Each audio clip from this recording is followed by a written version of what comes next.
Bem, o título desta conferência é O Maior Convite. Trata-se de um convite que foi enviado a toda a humanidade, desde que todos os grandes eventos da vida de Jesus aconteceram. Em João 2,19, Jesus disse: "Destruí este templo e em 3 dias eu o levantarei." Agora, obviamente, o templo era um tipo e serviu como protótipo de quase tudo o que Jesus representava. E, em certo sentido, nós também podemos chegar a ser parte de um templo espiritual que Deus está preparando. E ele diz: "O que vencer, farei dele um pilar em minha casa, em meu templo." Portanto, há um templo espiritual que está sendo preparado. Mas aqui Jesus está falando de um templo, dizendo, este templo, e em 3 dias o levantarei. É claro, o templo era magnífico. Aqui temos uma réplica dele que foi construída em miniatura. Vocês podem encontrar esta réplica em Jerusalém. Os judeus responderam em João 2,20. Disseram logo os judeus: "Em 46 anos foi este templo edificado, e tu o levantarás em 3 dias?" Mas o versículo 21 nos diz do que se trata. Mas ele falava do templo do seu corpo. Assim que Jesus estava prevendo que ele ia morrer e que em 3 dias ele ressuscitaria dos mortos. Os judeus utilizavam uma forma inclusiva de cômputo, de modo que se morreu antes do pôr do sol na sexta, esse foi o primeiro dia. No sábado repousou na tumba e no primeiro dia da semana ele ressuscitou. E qualquer porção de um dia se considerava um dia completo, de modo que esses foram 3 dias. E ele falou da sua ressurreição. Em Jerusalém temos este sepulcro aqui em um jardim. E algumas pessoas asseguram que foi o lugar onde Jesus descansou. E parece ser muito provável que este seja o lugar certo. Aqui há um sulco, e neste sulco deve ter havido uma pedra grande, uma pedra plana, gigante, que pode ter sido empurrada para ser retirada. Era assim mais ou menos que parecia. É um lugar interessante, que foi descoberto com escavações arqueológicas. Quando encontraram isso, se surpreenderam, porque parece que tudo se encaixa perfeitamente. Em uma de nossas primeiras conferências, nós falamos do lugar onde Jesus caminhou. E vimos alguns dados interessantes em relação a este mesmo lugar. O versículo 22 do capítulo 2 de João diz: "Portanto, quando ressuscitou dos mortos, seus discípulos se lembraram que ele havia dito isto e creram nas Escrituras e na palavra que Jesus havia falado." Agora, a que passagem da Bíblia estavam se referindo? Obviamente, as únicas escrituras que existiam então eram o Antigo Testamento. E no Antigo Testamento, o livro de Isaías é o lugar onde há uma história maravilhosa sobre o Messias e sobre a forma em que sofreria e morreria, e o fato de que seria crucificado entre criminosos. Eu acho que eles pensaram em textos como esse. 1 Coríntios 15, 14, 17 e 18 fala da importância da ressurreição. E se Cristo não ressuscitou, vã é a nossa pregação. Todas as grandes religiões do mundo veneram os sepulcros de seus fundadores, mas não o cristianismo. O sepulcro de Cristo está vazio. E nesta passagem está escrito: se Cristo não ressuscitou, vã é a nossa pregação, vã é também a nossa fé. E se Cristo não ressuscitou, vossa fé é vã. Ainda estais nos vossos pecados. Porque somente por meio da morte e ressurreição de Cristo podem ser perdoados os meus pecados. E isto é algo que o mundo deve compreender. Porque existe um movimento hoje que quer que todas as religiões do mundo se unam, como se estivessem todas no mesmo nível. Mas se você tira esta frase, então a salvação já não faz sentido. Então, aqueles também que dormiram em Cristo pereceram. Ou seja, aqueles que morreram em Cristo estão esperando a ressurreição, que é garantida por meio da morte e da ressurreição de Cristo. Ele foi as primícias dessa ressurreição. Mas como ele pode ser as primícias se a Bíblia fala que ele mesmo ressuscitou outras pessoas? E o livro de Judas diz que Moisés foi ressuscitado. A verdade é que há pessoas no céu que nem nunca morreram, como Elias e Enoque. Então, como explicar que Cristo é as primícias? Havia a oferta mexida. E Cristo, como primícias, ressuscitou junto com os que saíram dos sepulcros que foram abertos. E inúmeras pessoas foram ressuscitadas dentre os mortos na ressurreição de Cristo. O que fazer com essas pessoas? Cristo é a garantia. Em outras palavras, ainda que algumas pessoas tivessem sido trasladadas antes da morte de Cristo, elas o foram pela garantia de que Cristo morreria e seria ressuscitado dentre os mortos e venceria o pecado. Então sua salvação dependia, igualmente a nossa, da morte e ressurreição de Cristo. Este homem vos foi entregue pelo determinado conselho e presciência de Deus. Percebem a presciência? Deus sabia que ia ter êxito. Ele podia ter falhado? Sim, ele podia ter falhado. Ele era completamente humano e completamente divino. Mas ele nunca usou sua divindade, nem uma vez sequer, para se proteger a si mesmo, nem uma vez. E assim que em sua forma humana, em sua humanidade, ele podia ter falhado, mas ele venceu onde Adão falhou. Este homem vos foi entregue pelo determinado conselho e presciência de Deus. Tomando-o vós, o crucificastes e matastes pelas mãos de injustos. Mas Deus o ressuscitou, de modo que somente em Cristo há salvação. Soltas as ânsias da morte, porque não era possível que fosse retido por ela. A esse Jesus ressuscitou Deus, do qual todos nós somos testemunhas. Atos 2, 23, 24 e 32. Será que podemos nós, hoje em dia, ser testemunhas da ressurreição de Cristo? Sim, podemos. Podemos porque somente em Cristo pode-se encontrar o tipo de transformação que vemos nas pessoas que o aceitaram e que o seguem em todos os seus caminhos. Sem Ele, é impossível. Pelo que Cristo deve estar vivo. E se você escolhe caminhar com Ele e ter uma experiência com Ele, então você vai saber que Ele não está apodrecendo num sepulcro, mas que Ele é aquele que ressuscitou dos mortos e está sentado à destra do Pai. E logo depois da ressurreição, Jesus dá a comissão. Ide e ensinai a todas as gentes, batizando-as em nome do Pai, do Filho e do Espírito Santo. O poder pleno da Trindade. Ensinando-os que guardem o que diz, todas as coisas que vos hei mandado. E eis que eu estou convosco todos os dias até o fim do mundo. Mateus 28, 19 e 20. Que tremenda comissão! E essa comissão abarca tudo.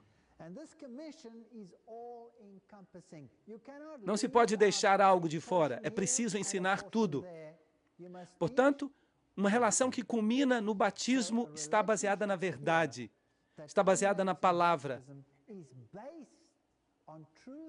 Porque o que Cristo ensinou, seja através dos profetas ou pessoalmente, é a palavra de Deus.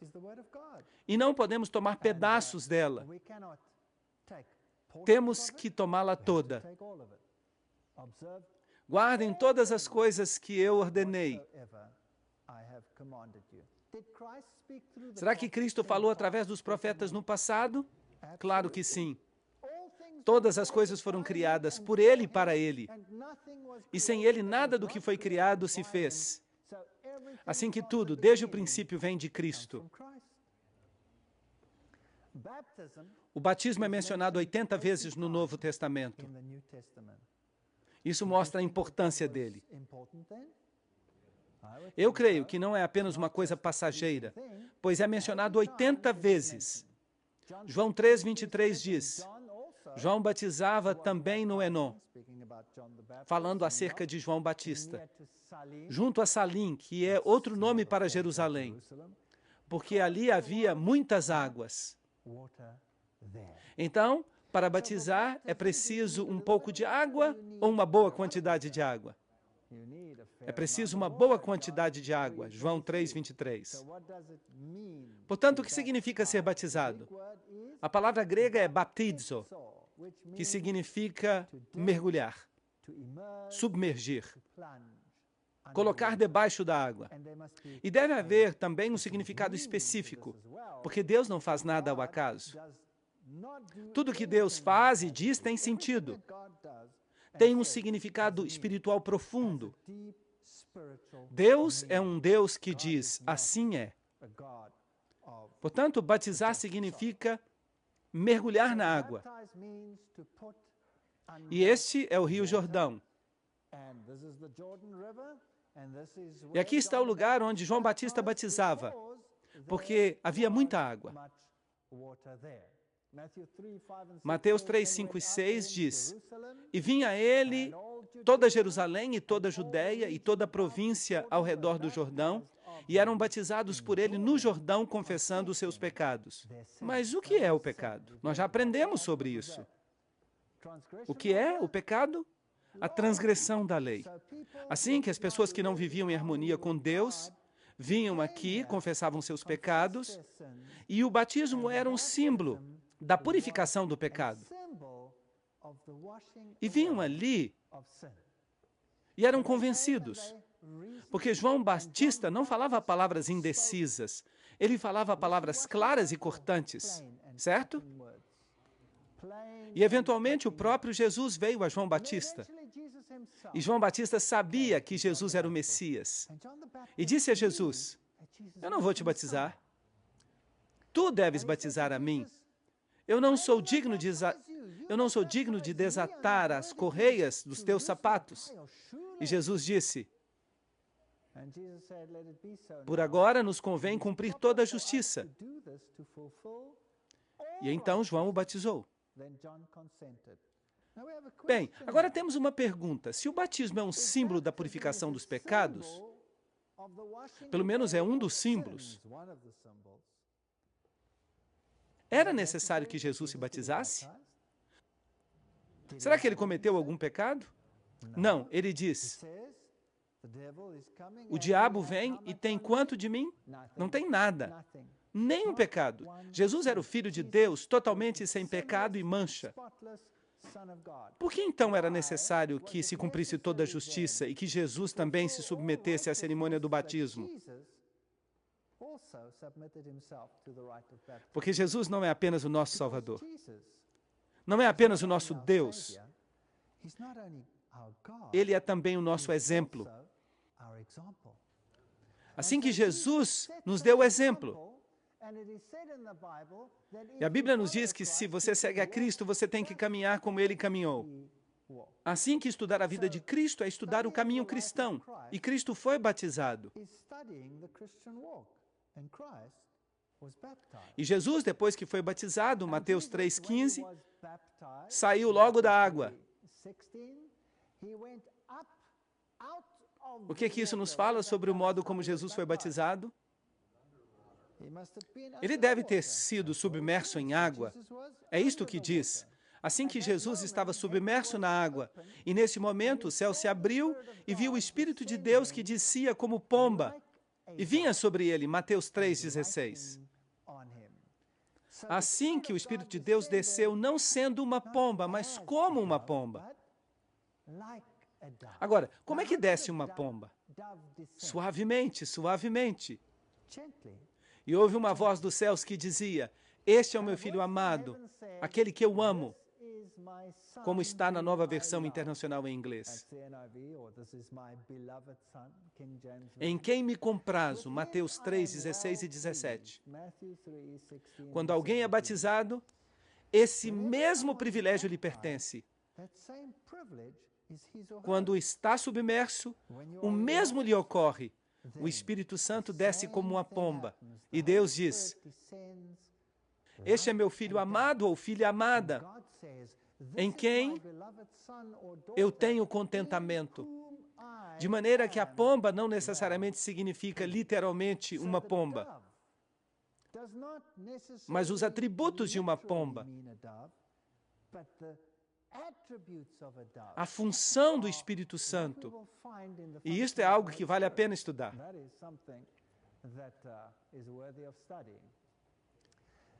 Deus ungiu a Jesus de Nazaré com o poder do Espírito Santo. Atos 10, 38. Agora, a palavra poder ali implica os meios, o mecanismo, os instrumentos, por assim dizer. Para dizer de modo simples e sem rodeios. Para fazer tudo o que ele ia fazer. Porque ele, sendo completamente humano, e contudo completamente divino, não ia utilizar sua divindade para seu próprio benefício. E em todas as coisas ele foi tentado, da mesma maneira que nós. Mas ele recorreu ao mesmo poder a que nós podemos recorrer.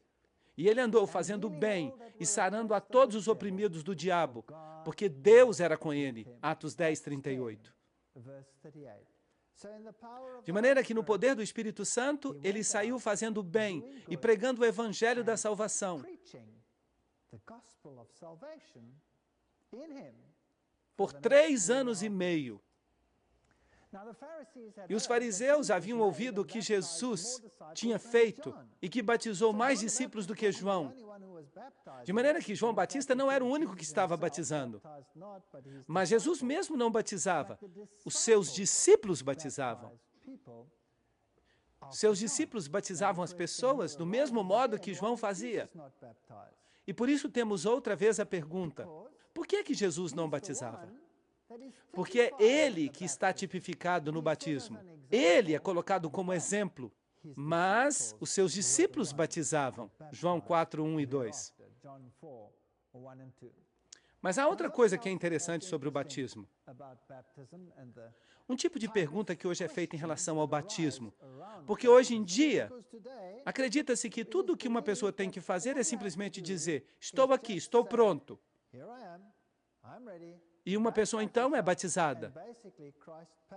E como Cristo pagou por tudo, nós podemos continuar vivendo como antes. Mas Jesus colocou as pessoas sob a graça e os chamou à obediência. Lembram-se disso? Nós já falamos sobre isso. E o caso clássico foi Maria Madalena. Eu tampouco te condeno. Ela foi posta sob a graça. Vai e não peques mais. Ela foi colocada de novo em obediência à lei. E nós temos esse caso particular deste alto funcionário, um tesoureiro de uma rainha. Era um eunuco, provavelmente um homem negro. Ele viajava pelo deserto, havia ido a Jerusalém, pois ele era judeu, um judeu devoto. E estava lendo a Bíblia quando Filipe lhe foi enviado. Atos 8, 26 e 28. O anjo do Senhor falou a Filipe, dizendo: levanta-te e vai em direção ao meio-dia, ao caminho que desce de Jerusalém a Gaza, que está no deserto. Então ele se levantou e foi. Se Deus fala alguma coisa, faça. E aqui um etíope, eunuco, de grande autoridade em virtude de Candace, a rainha dos etíopes, lhe ter colocado a cargo de todos os seus tesouros. De maneira que ele era ministro das finanças. Era isso que ele era. Mas ele era judeu, porque ele havia vindo a Jerusalém para adorar. Era a Páscoa. E havia vindo adorar nesse dia particular. Ele estava, portanto, familiarizado com os direitos e as leis e com os juízos do sistema judaico, certo? Sim, ele era um judeu devoto que havia vindo a adorar.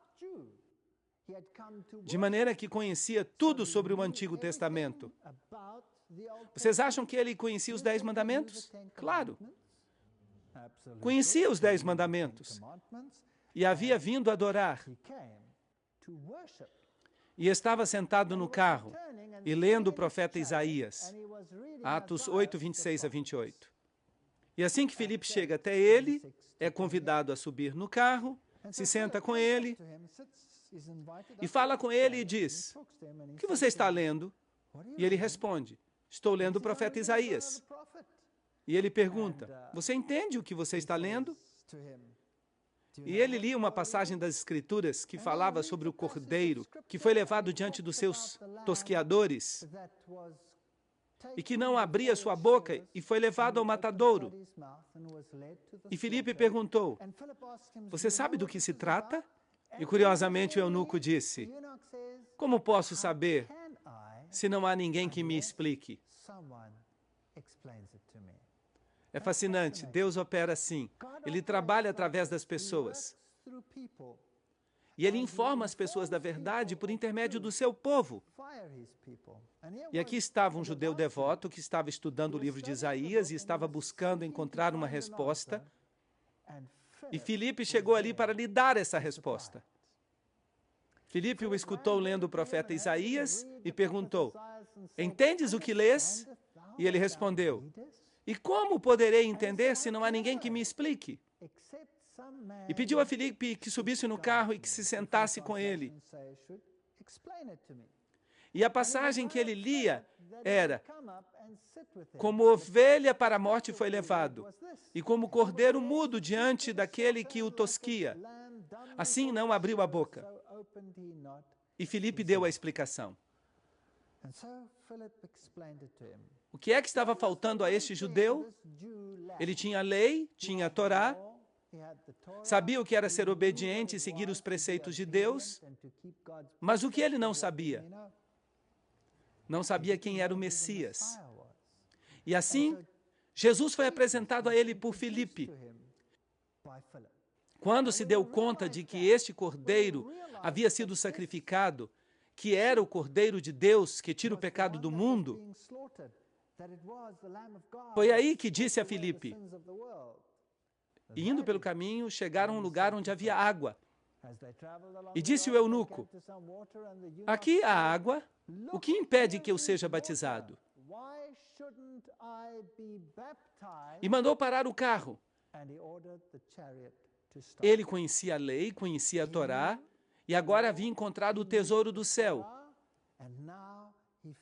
Jesus Cristo, o Salvador. E por isso ele disse: o que impede que eu seja batizado? Agora, toda esta parte no livro de Atos está escrita numa estrutura de quiasmo. O que significa pergunta, resposta, pergunta, resposta, pergunta, resposta.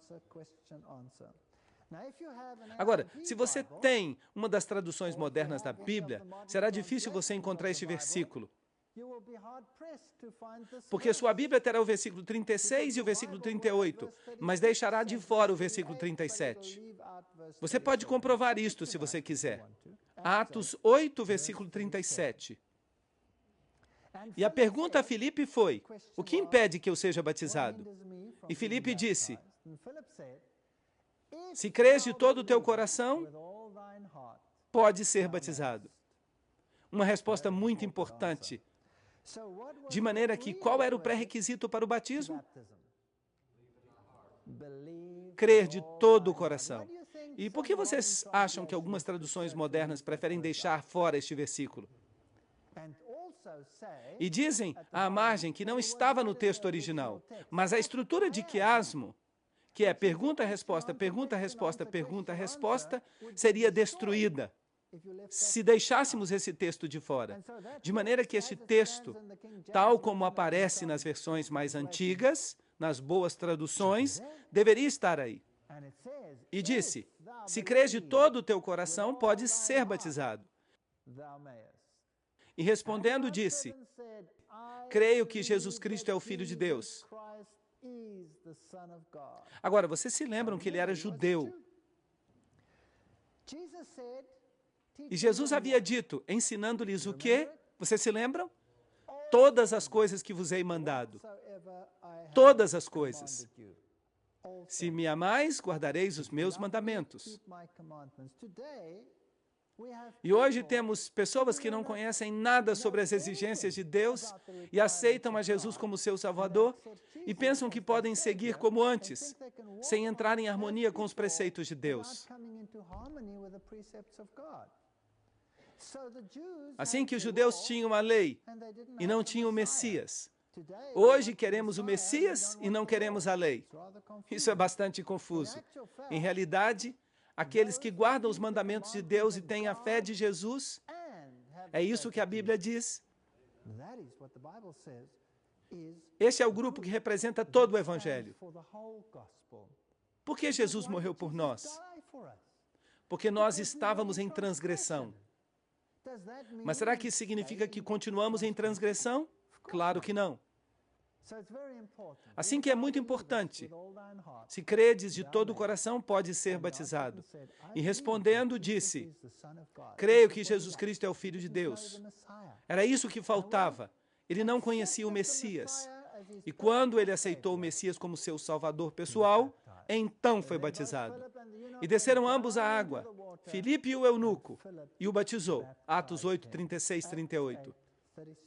Assim que em todos os exemplos que temos, vemos que a Bíblia fala de um batismo, e que é um batismo de imersão. Agora, se nós formos até a igreja primitiva, veremos que na igreja primitiva também se batizava por imersão. Aqui está uma cruz bizantina e uma antiga igreja bizantina. E é claro, está em ruínas. E se você caminha através dessas ruínas, há um antigo tanque batismal, na qual se batizavam estas pessoas. Você percebe? É preciso entrar por estas escadas, e ali era o lugar onde batizavam. Assim que a igreja primitiva, depois de Cristo, batizava por imersão. Esta aqui também é uma igreja bizantina, que foi construída ali onde viviam os essênios. E estas igrejas primitivas todas tinham tanques batismais com escadas que levavam para baixo. E aqui é um deserto, onde não há muita água, mas tinham um tanque batismal pequeno, mas o batismo era por imersão, o que era certamente possível numa fonte como esta. Se você visita as igrejas antigas, elas também nos revelam um método que se utilizava nos tempos anteriores. Esta é uma igreja do primeiro século, em Filipos. Aí está o tanque batismal no qual as pessoas eram batizadas. E se você me pergunta, de onde se originou o batismo por aspersão ou por infusão, que coloca água sobre a fronte de uma criança? Bem, então você vai ter que ir a Roma para descobrir. É aí onde o costume se origina. Mas se você vai às igrejas mais antigas de Roma, também ali você encontra grandes pias batismais. E aqui, na Capadócia, na Turquia, a cidade oculta de alguns cristãos na Idade Média, ali também o batismo era por imersão. E havia estes tanques batismais profundos, aos quais se tinha acesso por escadas. O batismo era por imersão. Alguns dos relevos e algumas das pinturas que temos desse período inicial, se vamos à Rússia, por exemplo, aqui temos o batismo do russo Vladimir o Grande, uma pintura na igreja primitiva bizantina. Hoje ali está uma igreja ortodoxa, e é um vestígio disso. Também vemos o seu batismo por imersão. E aqui temos um relevo antigo, no qual Cristo está sendo batizado. É um afresco da África. E ali está ele em pé na água, e tem água até a sua cintura. Então, onde é que está o batismo infantil? Se a Bíblia fala de batismo por imersão. E se a Bíblia diz, se crês de todo o coração, pode ser batizado. Será que uma criança pode crer de todo o coração? Será que uma criança pode tomar uma decisão? Quem toma a decisão pela criança? Os pais tomam a decisão pela criança. A criança não pode tomar uma decisão ainda, não tem capacidade de compreender, e por isso o fazem os pais. No Novo Testamento, Paulo diz que se há um casamento e só uma das pessoas no casamento está em Cristo, então o marido é santificado pela fé da esposa. Ou a esposa é santificada pela fé do esposo. E além disso, o que diz? Ou vossos filhos seriam imundos. 1 Coríntios 7,14. É um texto fascinante. Em outras palavras, quando vemos os bebês e as crianças pequenas, a responsabilidade da sua criação e de seu crescimento e de sua capacidade final para tomar uma decisão por si mesmos, esta responsabilidade recai sobre os pais. E por isso, o que Jesus fez com as criancinhas? As abençoou. E disse, deixai vir a mim os pequeninos, e não os impeçais. E as abençoou. E repreendeu a seus discípulos quando tentaram impedir que as crianças viessem a ele. Mas o batismo infantil não é bíblico. Vem de um rito antigo. Vem de Babilônia. Porque as crianças eram assim dedicadas neste sistema na antiguidade. Inclusive, tomavam algumas crianças e as submergiam. Mas a maioria era feita por infusão ou aspersão. No 6º século depois de Cristo, temos a introdução do batismo infantil.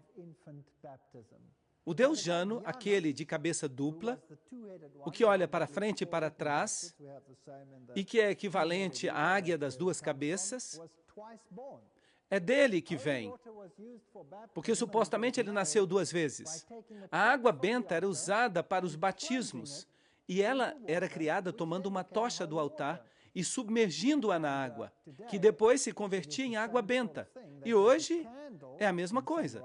Tomam uma vela, em alguns ritos, do altar, e a submergem na água, e simboliza o Deus Sol, submergindo nas águas da matriz, para renascer como Horus, o Salvador. É, portanto, daqui que vem este ritual. É daqui que vem a água benta. E por isso, a seguinte maldição foi pronunciada sobre os desertores da Igreja Católica: que o Filho que sofreu por nós o amaldiçoe, que o Espírito Santo que sofreu por nós no batismo o amaldiçoe. Seja maldito aquele que diz que são os adultos que devem ser batizados. Este é o livro História do Romanismo, página 510. Assim que Roma introduziu o batismo infantil para entrar em harmonia com os antigos ritos pagãos. E você pode ver que é daí que ele se origina, porque no rito pagão o Espírito Santo e Horus são a mesma entidade. Juno é a pomba, o símbolo do aspecto feminino da divindade, de modo que se considera o culto luciferiano. Então, Lúcifer é ao mesmo tempo homem e mulher. Juno e a pomba, que também é considerado como Espírito Santo. Nós lemos isso nos livros de Alice Bailey. E o que é interessante aqui é que diz que todos são um. Que o Espírito Santo que sofreu por nós no batismo o amaldiçoe. Será que o Espírito Santo sofreu no batismo da Bíblia? Não, o Espírito Santo desceu suavemente como pomba sobre Jesus. Quem é que ia sofrer e morrer? Jesus ia sofrer e morrer. E certamente o batismo que teve lugar não reflete esse batismo, mas reflete a submersão e a morte do Deus Sol, mas não de Jesus Cristo. Assim que a maldição do catolicismo romano, ela se refere ao batismo de adultos e nos diz de onde ela vem. O cardeal James Gibbons, na fé dos nossos pais, responde a esta pergunta. Por vários séculos depois do estabelecimento do cristianismo, o batismo foi conferido por imersão. De maneira que Roma admite isso, que a imersão total era a forma através da qual o batismo era realizado. Mas desde o século XII, a prática do batismo por infusão, isto é, derramar água sobre a fronte, passou a prevalecer na Igreja Católica, já que desta maneira o batismo era realizado com menos inconvenientes do que o batismo por imersão. Será que isso faz sentido?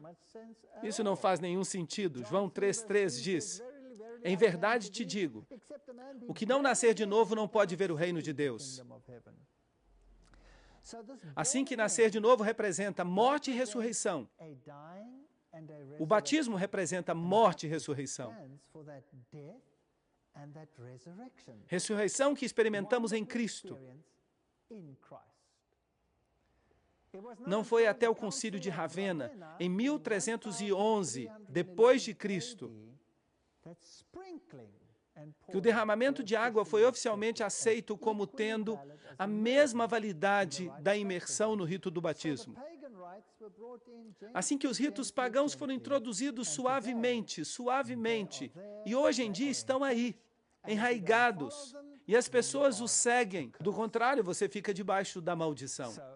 Assim que, como todas as doutrinas estranhas que temos no mundo cristão de hoje, temos que ir a Roma para encontrá-las. Este sistema no qual a Igreja e o Estado trabalham lado a lado para obter uma forma unitária de religião, que será a adoração final do anjo com a tocha, o anjo caído, Lúcifer. Roma é muito impressionante, espetacular. Esta é a estátua de Moisés que foi esculpida por Michelangelo. E tem um pequeno talho no joelho. Nos dizem que Michelangelo olhou para a estátua e disse que era perfeita. E a atingiu no joelho com o cinzel e disse: anda. Mas é claro que ela não se levantou. Só recebeu um pequeno corte no joelho. Esta é a história que contam, eu não sei se é verdade. E o grande Pontifex Maximus, o Pontífice Máximo, é o grande construtor de pontes para tomar o lugar de Jesus Cristo. Ele que é a ponte entre o céu e a terra. Certamente o Papa não é o Pontífice Máximo, Jesus Cristo o é. Assim que, como todos esses sistemas, nós descobrimos que Roma é que está por trás de tudo. É ela que recebe os elogios e a adoração hoje. Afirma-se que o batismo infantil traz a criança à família de Deus. E afirmam que este é o novo pacto que cobre todas as famílias. O batismo é uma consequência da aceitação de Jesus Cristo como seu Salvador pessoal, de haver aprendido todos os preceitos de Cristo, de havê-los aceito, de estarmos conscientes de que somos pecadores vivendo em transgressão à lei de Deus e que nossa única esperança é que a mancha seja lavada no sangue do Cordeiro e que assim caminhemos em harmonia com Cristo, em seu poder, por meio dele. O batismo é isso, e as crianças simplesmente não podem compreender isso. E aqui está uma pia infantil que encontramos no Vaticano. Não há espaço para imersão ali. A Bíblia diz em Efésios 4:5, um só Senhor, uma só fé, um só batismo.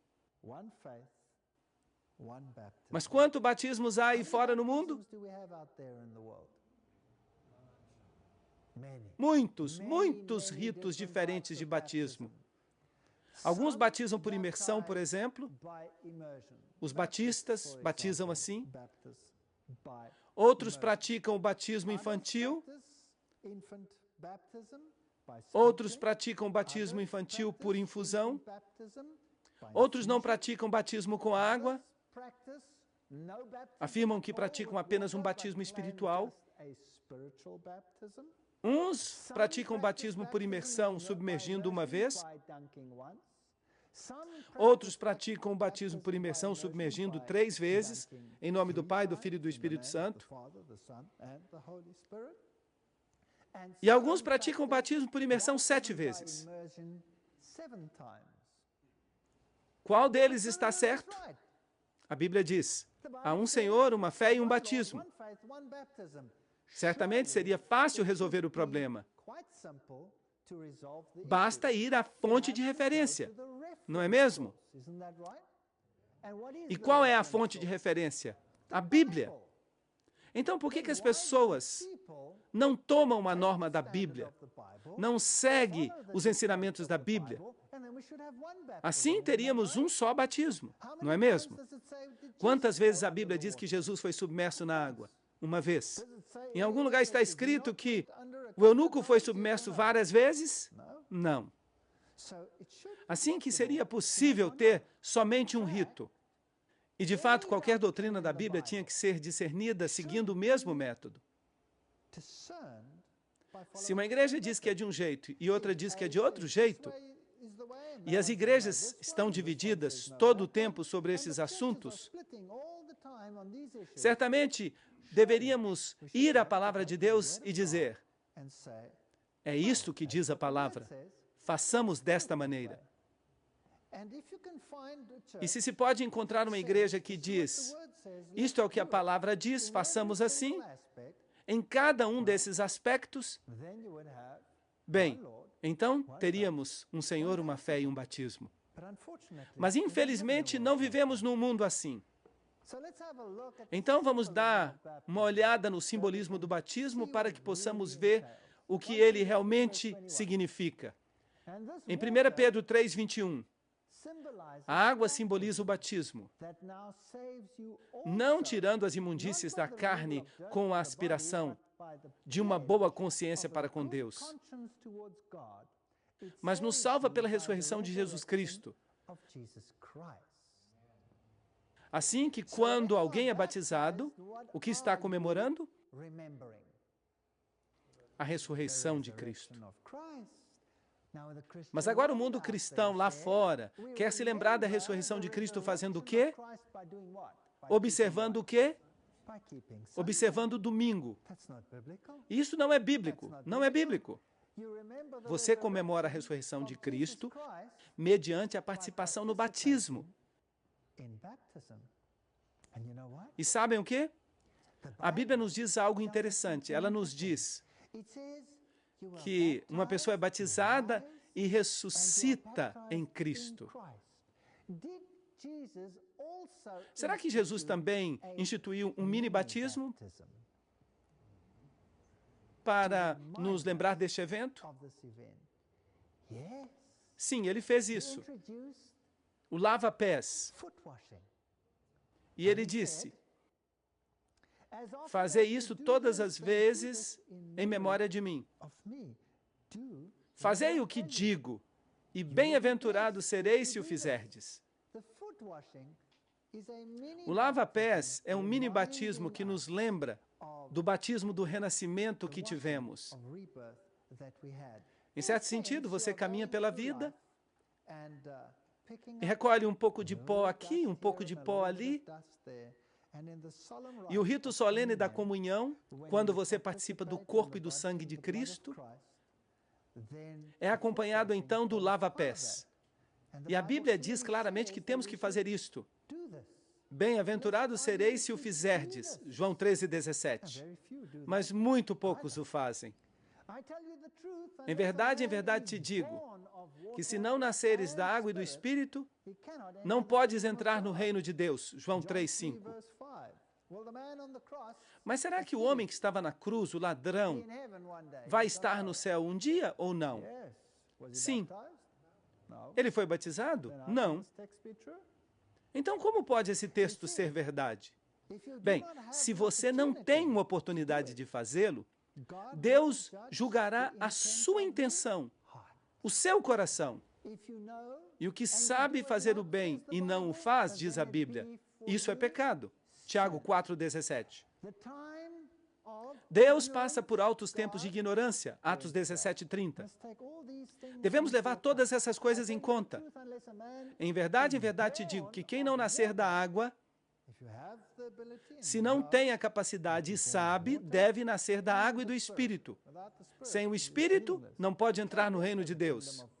E isto é algo muito sério, João 3:5. Portanto, Se lemos sobre o que aconteceu na igreja cristã primitiva, quando essas conversões começaram a ocorrer, eles ficaram profundamente comovidos pelas palavras dos discípulos, depois de haverem crucificado a Jesus, e disseram: irmãos, que faremos? E Pedro lhes disse: arrependei-vos. Que significa isto? Dar a volta. Alguém ia numa direção e agora vai na direção oposta. Alguém estava em pecado e transgressão e agora vai para o outro lado. E seja cada um batizado em nome de Jesus Cristo. Atos 2, 37 e 38.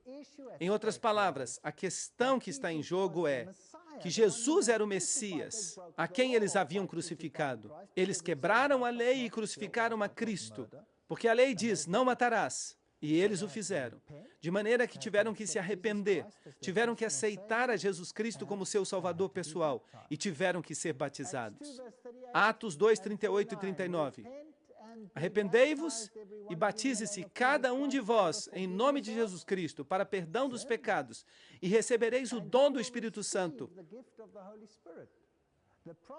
Pois a promessa é para vós e para os vossos filhos e para todos que estão distantes, para todos que invocarem o nome do Senhor nosso Deus. E algumas pessoas dizem que esse texto concorda com o batismo de crianças, mas não é isso que ele diz. Ele diz que quando se aceita Cristo, então será abençoado de acordo com o Antigo Testamento em milhares das suas gerações. Deus atua segundo a decisão que tomamos.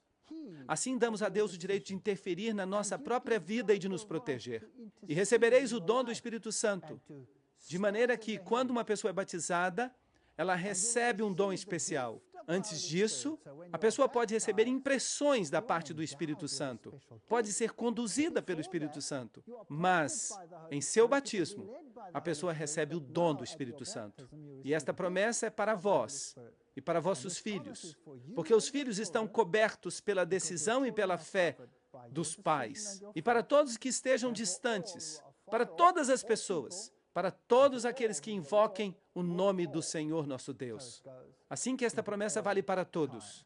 1 Samuel 15, 22 diz: é melhor obedecer do que sacrificar. Assim que se Deus diz isto, e se Deus diz que uma pessoa teria que se arrepender e ser batizado, então é melhor fazê-lo.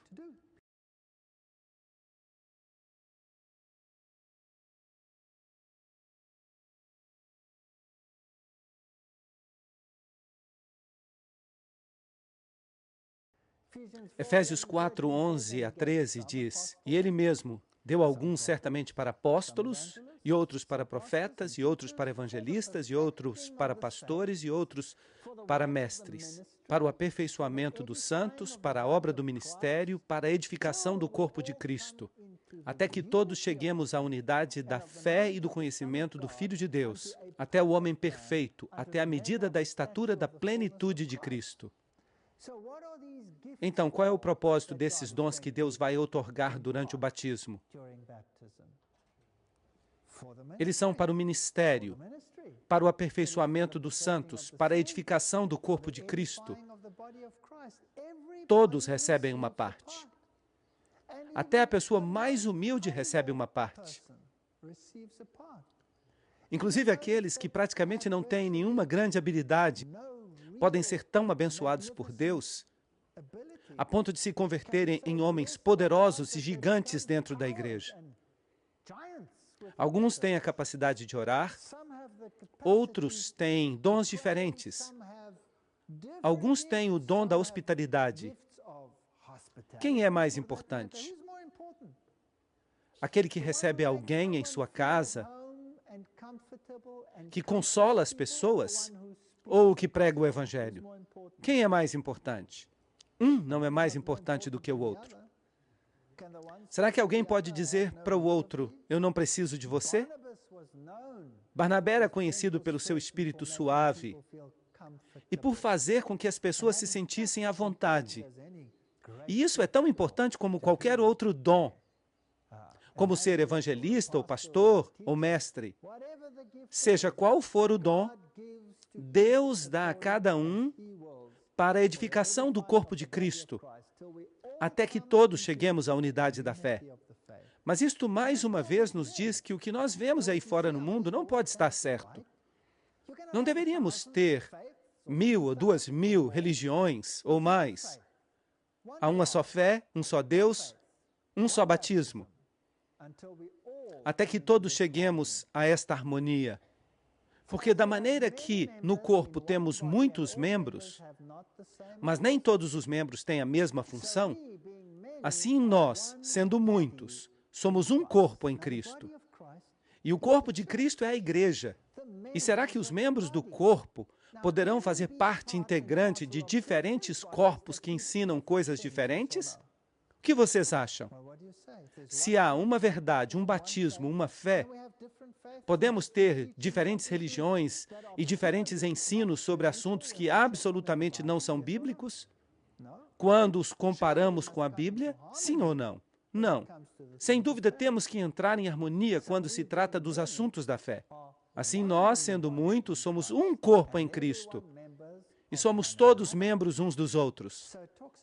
Assim se fala da unidade no Espírito, de maneira que, tendo dons diferentes, segundo a graça que nos é dada, de maneira que Deus, durante o batismo, quando alguém se converte em parte do corpo de Cristo, essa pessoa é dotada do Espírito e Deus lhe outorga poder para fazer o que Deus escolheu que ele fizesse dentro do corpo.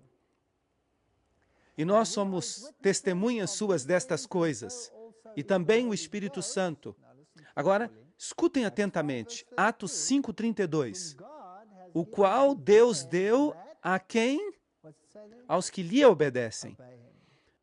Será então que todos recebem o dom do Espírito Santo? Não.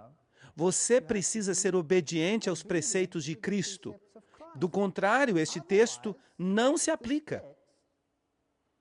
É preciso que seja obediente aos preceitos de Cristo. Assim que, em outras palavras, o eunuco era obediente aos preceitos das Escrituras, mas não sabia quem era o Messias. E hoje em dia, se aceitamos a Cristo como nosso Salvador pessoal, também temos que aprender a obedecer. É preciso ter as duas coisas. E este é um assunto muito importante, pois será um fator decisivo no final dos tempos. Ou não sabeis que todos os que fomos batizados em Cristo Jesus, fomos batizados em sua morte? Porque somos sepultados juntamente com ele para a morte pelo batismo. O batismo implica em morte? Sim, implica em morte. E, portanto, quando alguém está debaixo da água, a pessoa deixa de respirar. E isso simboliza a morte. Mas se continua sendo meramente um símbolo, então não é um batismo verdadeiro. Se eu morro a morte do homem antigo e ressuscito sendo o mesmo homem antigo, será que isso é um batismo genuíno? Claro que não. De maneira que, se não me ensinam os preceitos de Cristo, se não me ensinam a entrar em harmonia com Cristo, então essa morte e essa ressurreição não têm de fato sentido. É preciso que eu saiba como entrar em harmonia com Cristo. Ou não sabeis que todos que fomos batizados em Cristo Jesus fomos batizados em sua morte, porque somos sepultados juntamente com ele para a morte pelo batismo? Agora, vocês sabiam que o mundo muçulmano acusa o cristianismo de ser uma religião fácil? Porque tudo o que temos que fazer é nos ajoelharmos e dizer: bom, Senhor, perdoa-me. E logo a pessoa se levanta e pode fazê-lo novamente. E se a pessoa é católica, ela pode ir ao sacerdote e pode confessar os pecados, e eles desaparecem, e a pessoa pode cometê-los de novo. Pode voltar a confessá-los, pode cometê-los de novo, pode voltar a confessá-los, e a pessoa sempre pode depender dessa confissão. E se uma pessoa está em pecado quando morre, a pessoa recebe a extrema unção. Em alguns casos, até mesmo depois de morrer, e tudo fica eliminado. Isso não é cristianismo, isso é paganismo, e não é certo. Os muçulmanos ensinam que se alguém faz alguma coisa errada, essa pessoa paga o preço imediatamente. Se se trata de um ladrão, cortam-lhe a mão. E se a pessoa rouba 2 vezes, vai ser difícil roubar uma terceira, porque lhe cortam as 2 mãos. É isso que ocorre em alguns dos países muçulmanos. Então, a pessoa paga pelo que fez, e, portanto, essa é uma retribuição verdadeira da transgressão. O cristianismo é uma religião fácil, eles dizem. E é verdade que o cristianismo falso é, porque a pessoa abusa da graça de Cristo como uma desculpa para seguir levando o estilo de vida que tinha antes. Mas será que isto é certo? O verdadeiro cristianismo exige uma pena de morte, de tal maneira que a pessoa morre e é sepultada com ele por meio do batismo na morte, a fim de que ressuscitou dos mortos pela glória do Pai, assim também nós andemos, o que diz aqui? Em novidade de vida. Romanos 6, 3 a 4. Não se pode continuar vivendo a vida velha. Tenho que ser transformado. Quando recebo o conhecimento do Filho de Deus, que morreu por mim, e me ensinam todas as coisas que Ele ordenou, e eu aceito que eu estou em transgressão da lei de Deus, e aceito o dom da salvação em Jesus Cristo, eu sou então batizado, sepultado com Cristo no batismo. Assim que quando Jesus morreu, potencialmente toda a humanidade morreu com ele. E quando ressuscitou, potencialmente toda a humanidade ressuscitou com ele. Mas Deus honra o nosso livre-arbítrio. Quando escolhemos segui-lo, aceitamos esse rito de morrer em Cristo e ressuscitar em Cristo, recebemos uma nova vida. Nós renascemos. E a menos que recebamos esta nova vida, nós não somos salvos. Temos que entrar em harmonia com Cristo. E Cristo obedeceu aos mandamentos do seu Pai, certo? Então, será que devemos observá-los nós também? Sim. A obediência é um pré-requisito. Mas as pessoas não querem isto hoje em dia. Elas querem uma graça barata. Dizem, tudo o que tenho que fazer é crer e eu sou salvo. Sim, é preciso crer, mas se não há obediência, então a pessoa continua como transgressor da lei de Deus. E se quebra um mandamento, quebra todos. E será julgado pela lei de Deus. Jesus disse aos que dizem, Senhor, Senhor, por acaso não fizemos maravilhas em teu nome?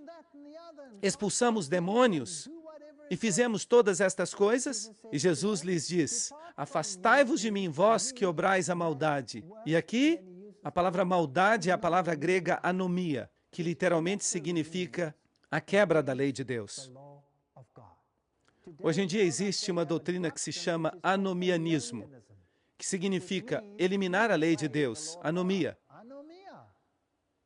Não se pode ter uma coisa sem a outra.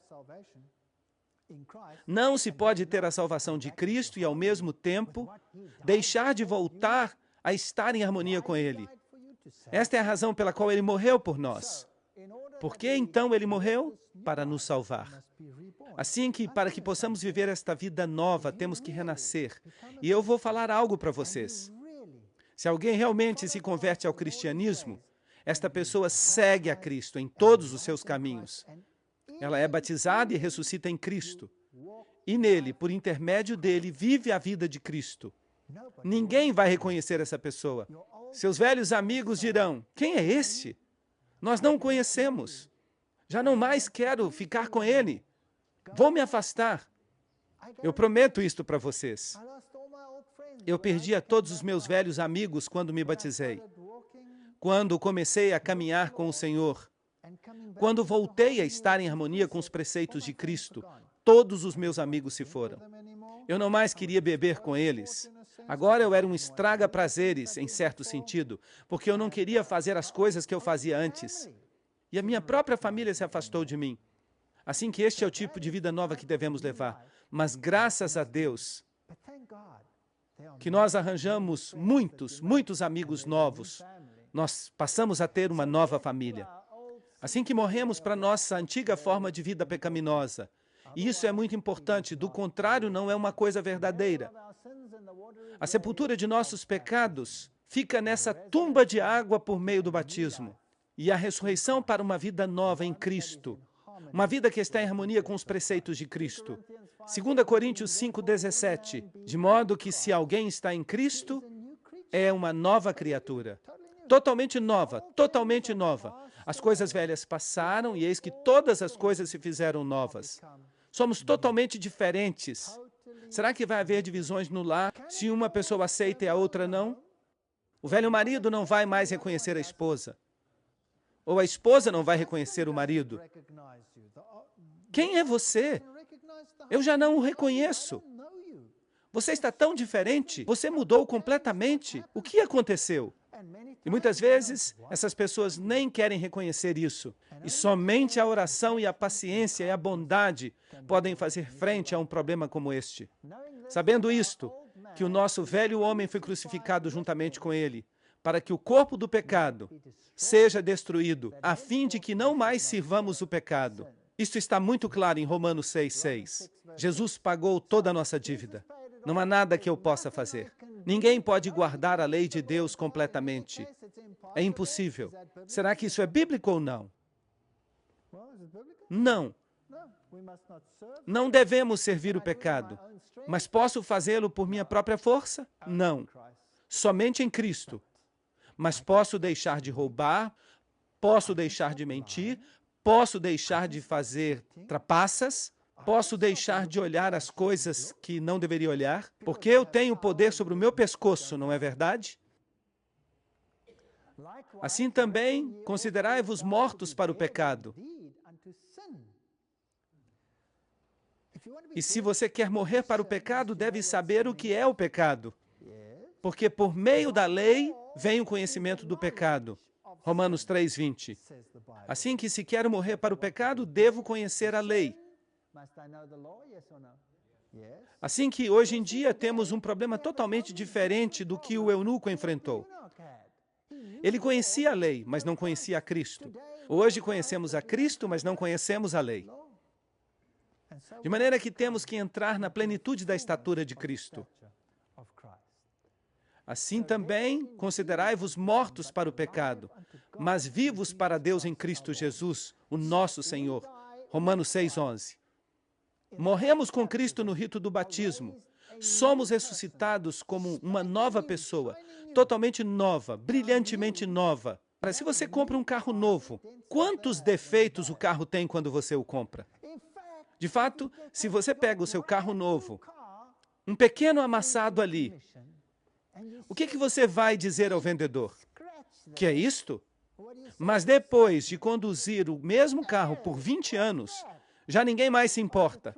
Mas quando o carro é novo, as pessoas são muito exigentes, não é verdade? Assim como está brilhantemente novo, quantos amassados pode haver num carro novo? E o que acontece se você está dirigindo esse carro e começa a ouvir um barulho? Você volta logo à concessionária e pergunta, o que está acontecendo?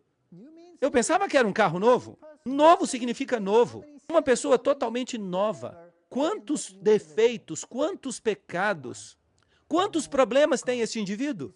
Não tem nenhum. Tudo acabou. Você se apresenta diante de Deus como se nunca tivesse pecado. Com Cristo, estou crucificado.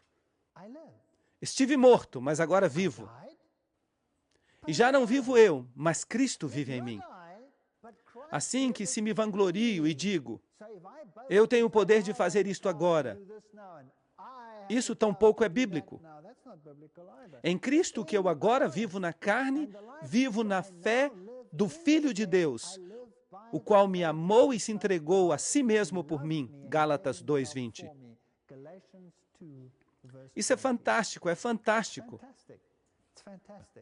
Será então que eu viro uma marionete de Cristo? Cristo não me controla como uma marionete e diz, você é uma marionete, tem que fazer isto e aquilo. Não, eu tenho uma liberdade de escolha. Eu escolho seguir a Cristo. E cada dia o diabo me pergunta, por que você está fazendo isso? Você está louco?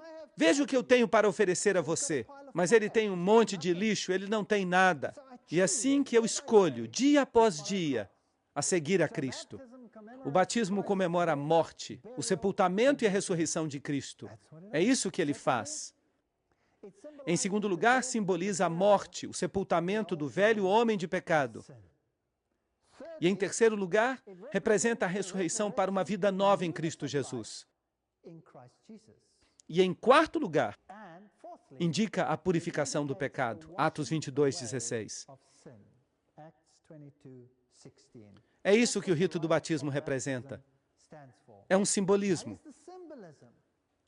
Quando a gente sobe das águas, o que aconteceu com Jesus? A pomba desceu. Assim que quando a gente sobe das águas, somos uma nova pessoa em Cristo.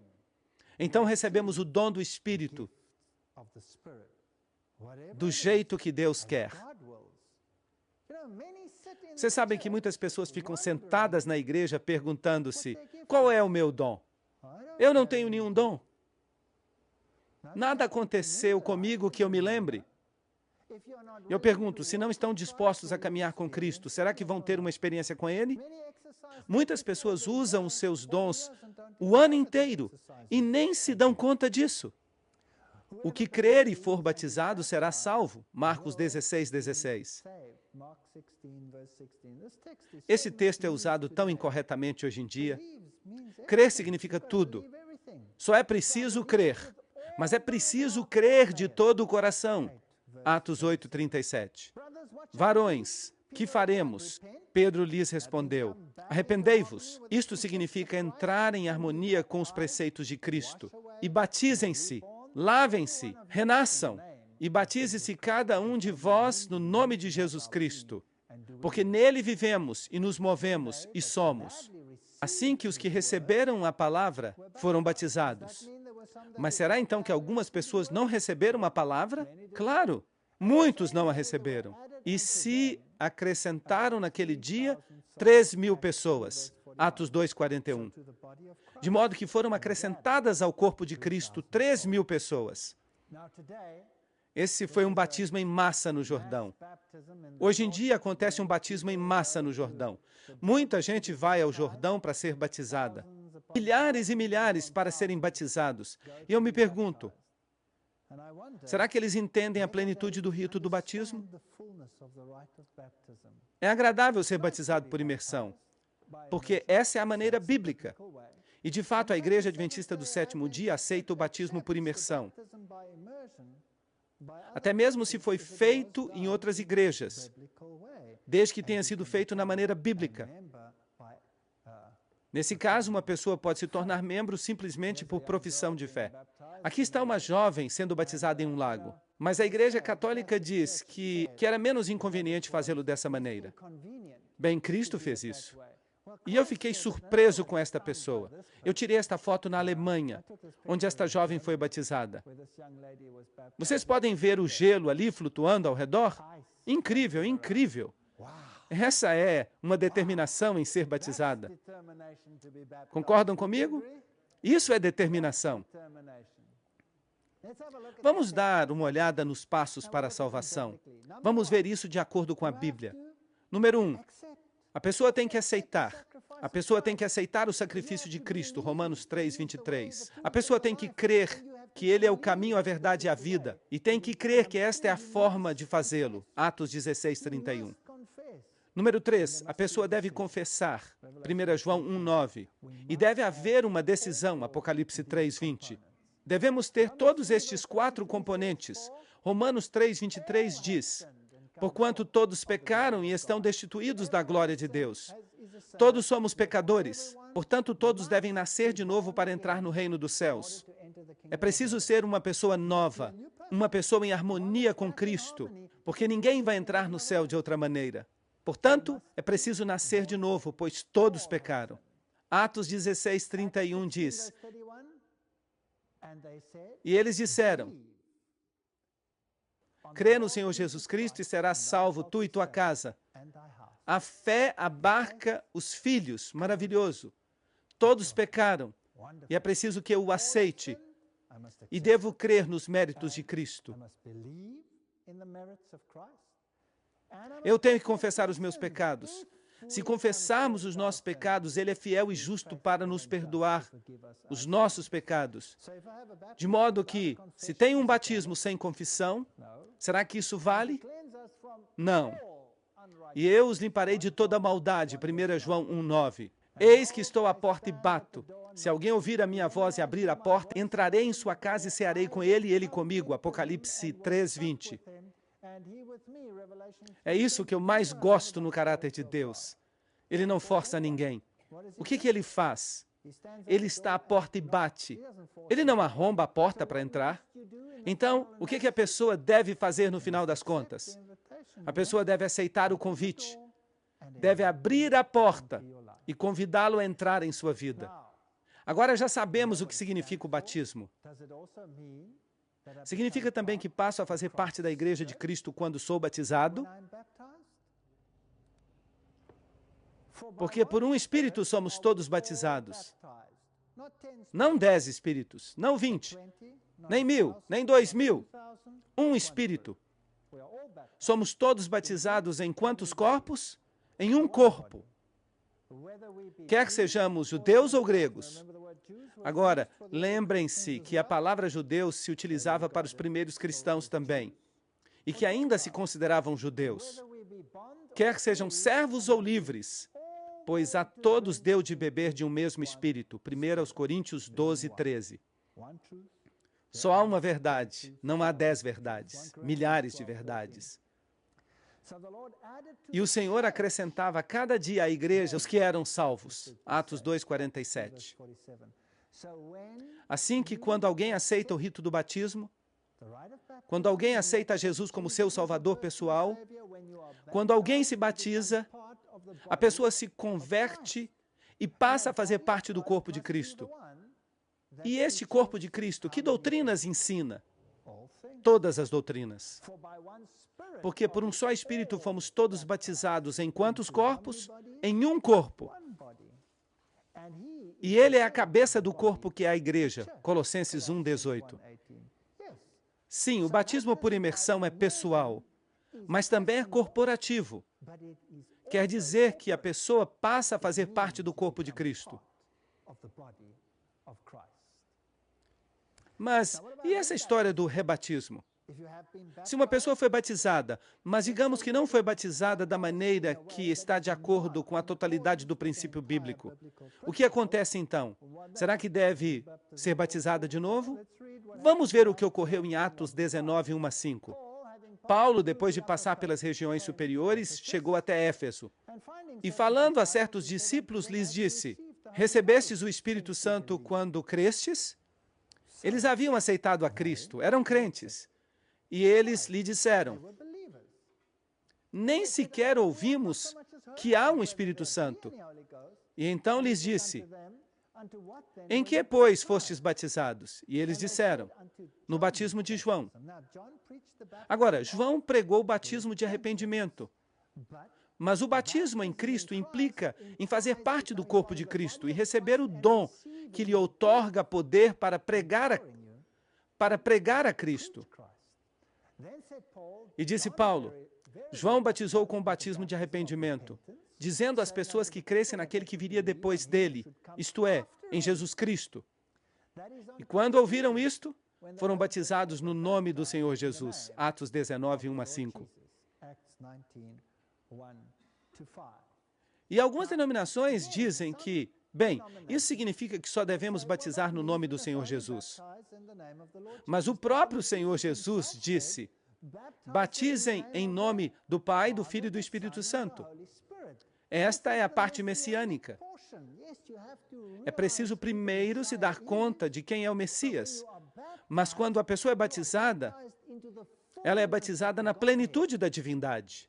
Uma pessoa não é batizada proporcionalmente ou apenas em parte. Sem Cristo não há salvação. Mas Cristo e o Pai são o quê? São um. Não se pode batizar em um sem ser batizado no outro. É impossível. Assim que o batismo por imersão e às vezes o rebatismo é necessário. Mas se a pessoa acredita que recebeu um batismo bíblico, então Como já falei, a Igreja Adventista do Sétimo Dia reconhece esse batismo. E a pessoa pode fazer parte do corpo que guarda os mandamentos de Deus e tem o testemunho de Jesus por profissão de fé. Mas se uma pessoa crê que é melhor ser batizada na plenitude da verdade, então o rebatismo também é bíblico. Deus trabalha através da sua igreja, e isto é muito importante. Atos 9:6. Aqui está um dos maiores discípulos de Cristo. Tremendo e temendo, disse: Senhor, que queres que eu faça? Aqui está Paulo. Paulo, no caminho para Damasco, tem uma visão. Ele vê Jesus Cristo e se dá conta de que está em transgressão, de que está perseguindo o Cristo, enquanto ele está perseguindo aos seus seguidores. E se arrepende disso e diz: Senhor, o que queres que eu faça? E o Senhor lhe responde: Sabe, Paulo, eu te chamei para que sejas um apóstolo aos gentios e quero que tu vás a todas as partes do mundo e pregues o evangelho de Jesus Cristo. Não foi isso que aconteceu. Isso não aconteceu nem mesmo ao poderoso Paulo. Eu vou lhes contar o que ocorreu de fato. O Senhor lhe disse: Levanta-te e entra na cidade, e ali te dirão o que deves fazer. Isso não é fascinante? Deus não trabalha fora do seu corpo. Ele guia as pessoas. Ele conduz as pessoas. Mas, em última análise, ele sempre as leva para o corpo. Foi então Ananias e entrou na casa. Esse era o discípulo que Deus havia escolhido, dentre os irmãos, para dizer a Paulo o que ele tinha que fazer.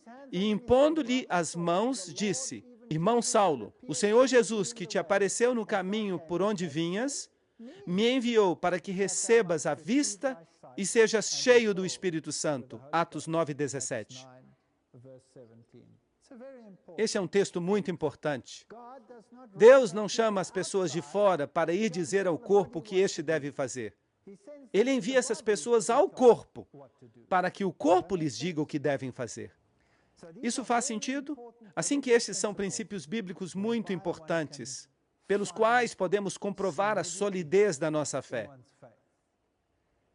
Aqui está a paciência dos santos, os que guardam os mandamentos de Deus, e a fé de Jesus. Apocalipse 14:12. No final dos tempos, Deus operará para que haja um corpo que não apenas pregue o batismo por imersão e a salvação em Cristo, e em Cristo apenas, mas que também ensine todas as coisas, todos os preceitos de Cristo. E da mesma maneira como Cristo deu um exemplo em todas as coisas, eles também têm que dar o exemplo de todas as coisas. Se Cristo disse: Eu te dei o exemplo no lava-pés, então esta denominação deve praticar o lava-pés. Se Cristo disse: Batismo por imersão, então esta denominação deve batizar por imersão.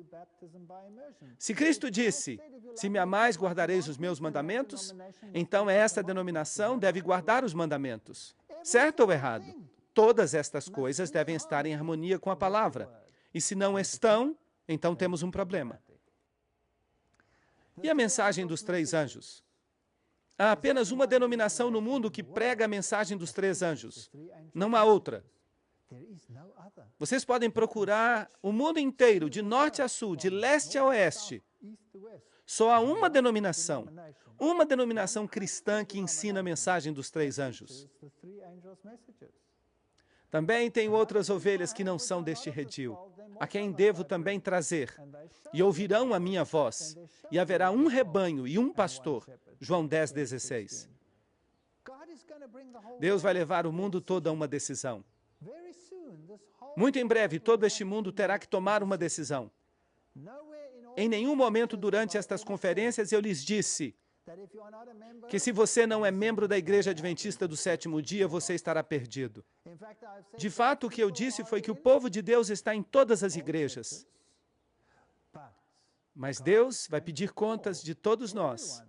Ele vai dizer: escolha a marca da besta ou a marca de Deus. Um dos dois. Sejam selados com o selo do mundo ou sejam selados com o selo de Deus.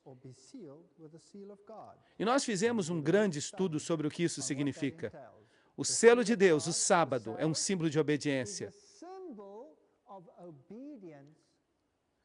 ao doador da lei em todos os aspectos. E as ovelhas terão que escutar, seja de um modo ou de outro. Mas não te peço somente por estes, mas também pelos que hão de crer em mim pela palavra deles. Assim que a pregação da palavra faz parte do evangelho da salvação, para que todos sejam um, como tu, ó Pai, em mim e eu em ti, que também eles sejam um em nós, para que o mundo creia que tu me enviaste. João 17, 20 e 21. E ele disse, eu não te peço pelo mundo, eu oro por aqueles que estão dispostos a obedecer. E eu sei que nós passamos por muitas coisas juntos. Eu sei como eram as coisas nos dias de antigamente. Assim também será em nossos dias. Mas eu não estou desanimado. Sabe, nós temos visto os números declinarem e declinarem e declinarem. Mas isto é normal. Quando nós pregamos a plenitude da obediência em Cristo e a aceitação de Jesus Cristo como Salvador pessoal, esta não é uma mensagem popular. Como seria se pregássemos alguma coisa menos problemática? De maneira que, se você pensa que este é um ensino duro, e se pergunta, será que realmente eu tenho que mudar a minha vida? Será que de verdade eu tenho que morrer? Será que o velho homem de pecados tem mesmo que ser enterrado? Será que não posso ficar com um pouquinho dele? Será que não posso ficar com um pouco de transgressão? Será que eu tenho mesmo que entrar em harmonia com todos os preceitos do Decálogo? Será que não posso continuar observando o domingo, por exemplo? Será que isso não é possível? Este é um ensino duro e exige muita entrega. Sim, exige muita entrega. João 6,60. Ao ouvir essas coisas, muitos de seus discípulos disseram, dura é esta palavra, quem a pode ouvir? E João 6,66. E naquele momento, muitos de seus discípulos voltaram atrás e já não caminhavam com ele. Nós vimos a mesma coisa acontecer aqui durante estas conferências, a mesma coisa. João 6,67. Jesus disse aos 12, quereis por acaso ir também com eles? E o que responderam? Simão Pedro respondeu, Senhor, a quem iremos? Apenas tu tens as palavras da vida eterna. Sim, só há uma verdade. E essa verdade é o caminho, a verdade e a vida. E conduz a Cristo. E Cristo nos leva à obediência. Então não há outro caminho. Portanto, estamos diante de uma decisão. Vou fazer isto ou aquilo? Se quero ter vida e sei o que é correto, mas não faço isso, então o que isso significa para mim? Diz a Bíblia que é pecado. E por isso eu tenho que tomar uma decisão. Alguns vão dizer, há muitas coisas que eu não compreendo ainda. Há muitas coisas que eu não entendo. Não posso tomar uma decisão ainda. Não entendo muitas coisas. Mas por quanto tempo poderão adiar isso desta maneira? Talvez para sempre? Eu também não entendo todas as coisas, certamente que não. Eu acho que eu vou continuar aprendendo para o resto da minha vida, até mesmo durante a vida eterna. Vejamos o que a Bíblia diz sobre esta questão. Salmo 97, 11. A luz está brilhando para o justo e a alegria para os retos de coração. Eu acredito que todos que estamos sentados aqui hoje, nós estivemos juntos em toda esta série de conferências. Nós fizemos muitas coisas juntos, mas vocês continuam sentados aqui. De modo que eu sei que vocês receberam esta luz. Eu sei que não foi fácil, mas vocês ouviram. Salmo 112, 4. Resplandeceu nas trevas a luz para os retos. E você começa a entender como tudo se encaixa. Há tantas perguntas. Por que isto? Por que aquilo? Por que não é de outra maneira? Como podemos todos pertencer à mesma coisa? Como é que se pode salvar? Todas estas perguntas, se você é realmente reto de coração, Deus vai lhe dar a resposta Salmo 119, 130. A exposição de tuas palavras ilumina. De maneira que, se não está baseada na palavra, se não é bíblica, então essa luz não é necessariamente de Deus. Provérbios 4, 18. Mas a senda do justo é como a luz da aurora, que vai brilhando mais e mais até ser dia perfeito. De maneira que vai brilhando mais e mais, à medida que continuemos a avançar. Ninguém pode chegar a um ponto em que diga, eu já sei de tudo. O que você sabe é que você descobriu uma coisa. Eu posso pegar um conto, eu posso pegar um livro de ciências. Eu sou professor de fisiologia. E há um livro de fisiologia que eu sempre usei. Eu uso há tanto tempo que eu nem mais preciso me dar ao trabalho de abri-lo. Você pode vir às minhas aulas e eu consigo recitá-lo de memória. Mas ele fica na sala. Eu não necessito abri-lo, pois o livro não muda, é exatamente o mesmo. Ontem, hoje e amanhã. É claro que a gente precisa se manter atualizado, mas eu não me preocupo com este livro. Mas a Bíblia eu já estudo faz 16 anos. E ainda hoje eu fico grandemente impressionado pelo que eu leio no versículo que eu já pensava conhecer. Todo dia. Na vida cristã, a gente continua aprendendo para sempre. Então, esta desculpa de não seguir a Cristo, enquanto não tenhamos um conhecimento completo, ela nunca será superada, a menos que demos um passo pela fé. Nenhum dos sacerdotes e dos governantes creu. E esta é uma pergunta importante. Se isto é verdade, quantas conferências nós tivemos juntos aqui? Até me esqueci, são umas 30 e poucas. E cada uma delas parecia ser a verdade, certo? Será que alguém pode levantar a mão? Quantos concordam que era verdade? Eu já vejo algumas mãos levantadas. Agora sim, parece mesmo que era verdade. Era verdade. Então, onde estão os peixes grandes? Por que não estão aqui? Onde estão os demais? Onde estão os teólogos, os sacerdotes, os pastores? Por que não se apressaram a vir aqui se isto é verdade? Parece que o mundo não muda mesmo. No passado, tampouco eles vieram. João 7,32. Os principais dos sacerdotes enviaram sentinelas para que o prendessem. Nem sequer se incomodaram em ir ouvi-lo. Enviaram alguém em vez disso. Vão e prendam este homem. Ele é irritante. Vocês sabem o que eu mais gosto na fé que eu professo? É que eu não tenho que ocultá-la. Eu posso entrar num local público, posso reservar a maior sala do mundo, e posso estar aí e posso pregar. E ninguém poderá me dizer que não é assim, porque eu nunca disse uma palavra de mim mesmo. Eu simplesmente coloquei uma citação atrás da outra na tela. Não foi isso que fizemos? E como vocês reagiriam então se alguém lhes dissesse, não deem ouvidos a ele? E se Roma viesse aqui e me condenasse dizendo, como se atreve este homem a dizer estas coisas? E se me prendessem por dizer estas coisas? Tudo o que eu lhes diria é, nunca disse uma palavra. Foram eles mesmos que as disseram. Vão prender a eles e não a mim. Foram eles que disseram. Então, esta fé não é algo que eu tirei do ar. Está baseada no fundamento bíblico. E eu a posso defender em todas as partes. Não tenho que ficar batendo de porta em porta como um ladrão, passando um folheto para obrigá-los a fazer isto ou aquilo. Eu não os forcei a estar aqui.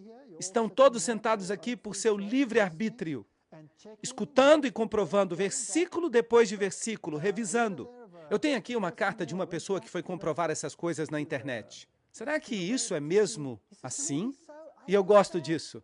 E ela fez uma pesquisa sobre o dia escuro, procurou a data e, incrível, ali estava. O dia escuro da Nova Inglaterra, até o dia de hoje, sem uma explicação. E as pessoas vêm a mim e me dizem, sim, eu confirmei. Cada palavra, cada palavra. Mas os chefes dos sacerdotes enviaram os oficiais para detê-lo.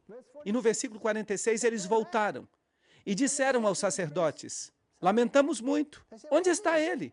Nós os enviamos para detê-lo. E eles disseram, é que ninguém nunca falou como este homem. Ninguém nunca. Ninguém nunca lhes deu tanta coisa para pensar como Jesus. No versículo 47, então também vocês se deixaram enganar? Responderam os fariseus. Acaso creu nele algum dos governantes ou dos fariseus? Bem, estamos no mesmo barco, infelizmente.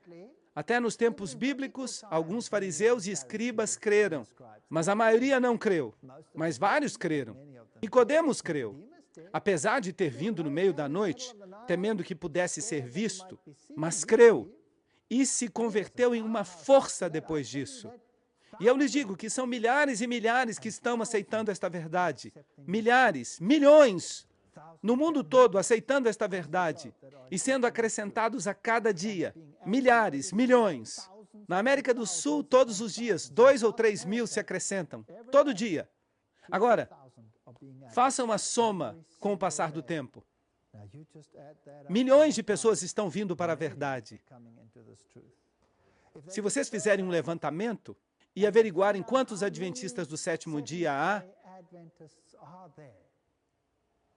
vocês vão descobrir no levantamento que há mais adventistas do sétimo dia do que nos livros da igreja. Isso é fascinante. Se um governo faz um levantamento em seu país perguntando a que denominação você pertence, há mais adventistas do sétimo dia nesse país do que nos livros da igreja. O que isso diz para vocês? Que no seu coração eles aceitaram esta verdade, mas que ainda não deram o último passo.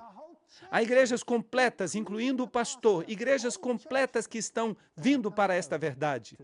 Por quê? Porque há verdades nela que não se podem negar. Mas outros dirão, assim que também vocês se deixaram enganar, João 7,47. Nenhum deles creu. Infelizmente, não se deram o trabalho de estudar.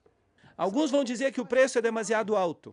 Não quero pagar este preço. São coisas demais que eu tenho que renunciar. E o que é que você tem que renunciar? Meu Pai, se é possível, passe de mim este cálice, mas não seja como eu quero, mas como tu queres. Mateus 23:39.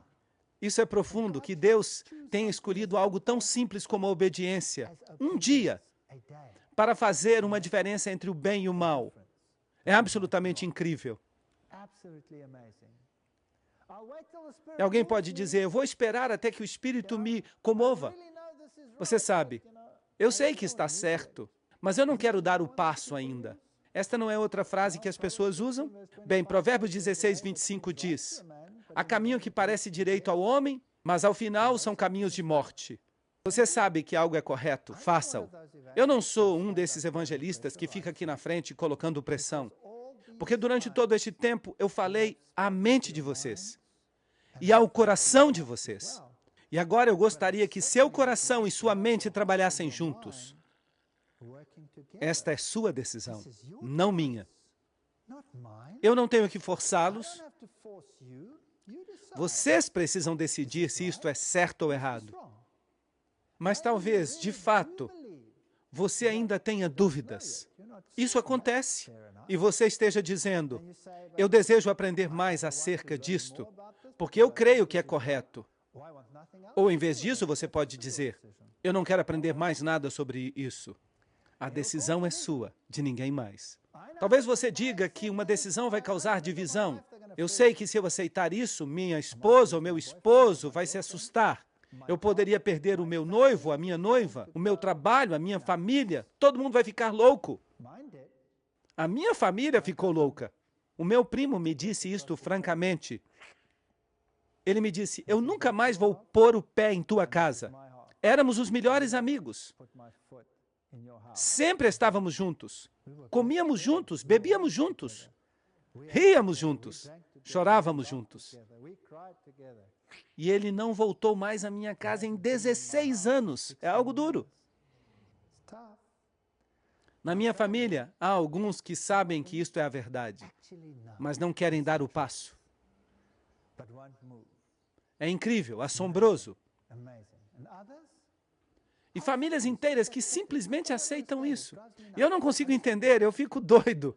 Sou tão zeloso. Famílias inteiras, pai, mãe, tio, namorado, namorada. Eu dei estudos bíblicos em minha casa a um grupo de pessoas. Há uma jovem que estava namorando com o meu filho. Foi o meu filho que a trouxe para o estudo bíblico. E quando ela começou a escutar o estudo bíblico, a próxima coisa que fez foi trazer sua irmã. Eram metodistas. Ela trouxe a irmã e depois elas trouxeram o pai e depois trouxeram a mãe, e depois trouxeram os outros namorados, e mais gente. Várias pessoas, sem problemas, incrível. Às vezes funciona assim, mas é preciso reconhecer que também pode haver divisão. Mateus 10, 34 a 37. Não penseis que vim trazer paz à terra. Não vim trazer paz, mas espada. A palavra vai ser a espada, vai ser a única arma que teremos. Porque vim para trazer dissensão entre o homem e seu pai, entre a filha e sua mãe, entre a nora e sua sogra. E os inimigos do homem serão os de sua casa. O que amar pai e mãe mais do que a mim, não é digno de mim. O que amar filho ou filha mais do que a mim, não é digno de mim. Sabem de uma coisa? A Bíblia já tratou de todos esses assuntos. Não há escapatória disso, a não ser dizer que o que não toma sua cruz e segue depois de mim, não é digno de mim. Mateus 10, 38. Isto implica numa cruz. Isto significa que é uma carga. A pessoa tem que levantá-la e tem que seguir a Cristo. Isto não significa que somos indivíduos desgraçados e miseráveis. Mas sim, há uma cruz, há uma carga. E sabem qual é a maior carga? A maior carga já não é a própria pessoa. A maior carga é quantos de vocês sentiram a mesma coisa. Como vou convencer a meu pai, minha mãe, meu esposo, minha esposa, meu namorado, minha namorada? Quantos de vocês sentiram isto? Posso ver algumas mãos? Posso ver algumas mãos. Esta é a carga. A carga é a mesma carga que Cristo tinha, uma carga pelas almas. A minha esposa se sentou e chorou quando escutou estas mensagens pela primeira vez. Ela não chorou por si mesma, ela chorou por seus pais. Pelo seu pai, ela amava o seu pai. Ele era um homem tão amável e agora está morto. Tão bom, tão generoso. Era tão divertido estar perto dele. Ele pertencia à nova era. Era um alto maçom, um ocultista e adorava o diabo. Incrível, isto dá medo. Não sei o que aconteceu com ele no final. Cuidamos dele até que ele morresse. Melhor dizendo, a minha esposa cuidou. E até o final de sua vida, nunca mais disse uma palavra negativa. E o que se passou com ele em sua mente está entre ele e Deus. Eu desejo, eu espero, eu creio que eu vou vê-lo na ressurreição. Mas temos uma cruz e é preciso levantá-la. Agora sim, diz o Senhor, o teu Criador, ó Jacó, o teu formador, ó Israel, não temas, porque eu te redimi. Eu te pus o nome, tu és meu. Isaías 43, 1. Você acha que Deus vai deixá-lo sozinho com essa cruz? Para levá-la sozinho? Não. Ali está escrito, eu te criei, eu te coloquei um nome. Não há nada a temer. É Ele que diz, não temas. Esta foi a nossa temática. Estes foram os temas sobre os quais discutimos. E há muito mais. Nós nem sequer começamos ainda. Nós tivemos algum seminário sobre Daniel? Não. Nós demos um toque ou outro sobre Daniel. Será que nós tivemos um seminário do Apocalipse? Não. Nós demos um toque ou outro sobre o Apocalipse. E por que eu estou falando desses livros? Porque eles se referem particularmente ao nosso tempo, ao final dos tempos. Nós nem sequer falamos de Isaías, que é um resumo da Bíblia em uma palavra profética. O meu livro favorito, Isaías, é incrível. Há tantas admoestações neste livro. Nós nem sequer lemos os salmos juntos para determinar o que dizem. Alguns deles são escatológicos, alguns deles são messiânicos, alguns deles são consolatórios, alguns falam sobre o significado do arrependimento, mas nós não lemos a Torá juntos, não fizemos nada disso. Nós demos uma visão panorâmica sobre esses preceitos e princípios. Há muita coisa ainda para aprender e vocês vão continuar aprendendo mesmo depois que eu for embora. Eu não vou estar aqui, mas não sou eu em quem vocês estão interessados. Vocês estão interessados em Jesus Cristo. É Ele que realmente importa. E quando vocês passam a fazer parte de um corpo, vocês servem a Jesus Cristo. Você não fica olhando ao redor dizendo, aquela pessoa está fazendo isso, aquela outra pessoa está fazendo aquilo. Não é da nossa competência saber se as pessoas estão fazendo bem ou não. A nossa competência, a nossa tarefa é seguir a Cristo e seguir os seus preceitos e entrar em harmonia. E isso significa que eu posso ir ao meu irmão e dizer, irmão, por que você continua fazendo isso quando a Bíblia, em realidade, diz isto e aquilo? Em amor, nós podemos fazer isso. Não há nada de mal nisso. Não esperem a perfeição, mas esperem a verdade. E não se deem por vencidos, até que hajam encontrado toda a verdade. Sigam a Cristo e Ele vai ajudá-los. Não temam, Ele os redimiu. Assim que nós não terminamos todos os assuntos ainda, mas nós chegamos num ponto no qual podemos tomar uma decisão. Por isso, eu gostaria de convidar a todos os que tomaram uma decisão, a todos que chegaram à conclusão de que isto é verdade, eu gostaria de convidá-los a que fiquem no final desta conferência para que possamos discutir como vocês poderão continuar. Para onde ir depois disto? O que fazer para cumprir com o rito do batismo? Ou se você não está pronto ainda, o que deve fazer? Onde você pode obter mais coisas? Não podemos simplesmente fugir do corpo de Cristo. Atos 2:47. Eram acrescentados a cada dia. Portanto, eu gostaria de convidar a todos os que estão convencidos e que ouviram esta verdade até agora, a que fiquem aqui depois que terminarmos. E vamos falar brevemente, apenas brevemente, com respeito ao que fazer no caminho daqui por diante. E alguns de vocês sentem que talvez estejam prontos para o batismo. Eu quero unir-me ao corpo. Outros talvez se sintam de maneira diferente. É somente uma decisão, mas antes disso, oremos. Pai Celestial, graças, Senhor, pela verdade. Graças pela palavra que é verdade. Desde a primeira página até a última. E graças pelo exemplo que Tu has dado em Cristo Jesus. Ajuda-nos a manter os olhos fixos em Ti e a seguir-Te em toda obediência. Senhor, por favor, entra no nosso coração e na nossa mente e ajuda-nos a tomar decisões corretas, a fim de que Te sigamos por onde quer que Tu nos guies, e não aos lugares onde os homens tentam nos levar. Graças por cada uma das pessoas que esteve aqui a cada noite. E graças, Senhor, porque Tu estás falando ao nosso coração. Senhor, há muitos que conheceram esta verdade, que a conhecem faz anos, incluindo eu mesmo. E eu, Senhor, esta noite, juntamente com eles, quero voltar a entregar a minha vida a Ti e dizer, Senhor, se por acaso eu tropecei ao longo deste caminho, se eu cometi erros, por Tua graça, Senhor, eu Te peço que ainda que o homem justo caia às vezes, que Tu o levantes de novo, e que aqueles que querem entregar suas vidas a Ti, Senhor, nesta noite, em nome de Jesus. Amém.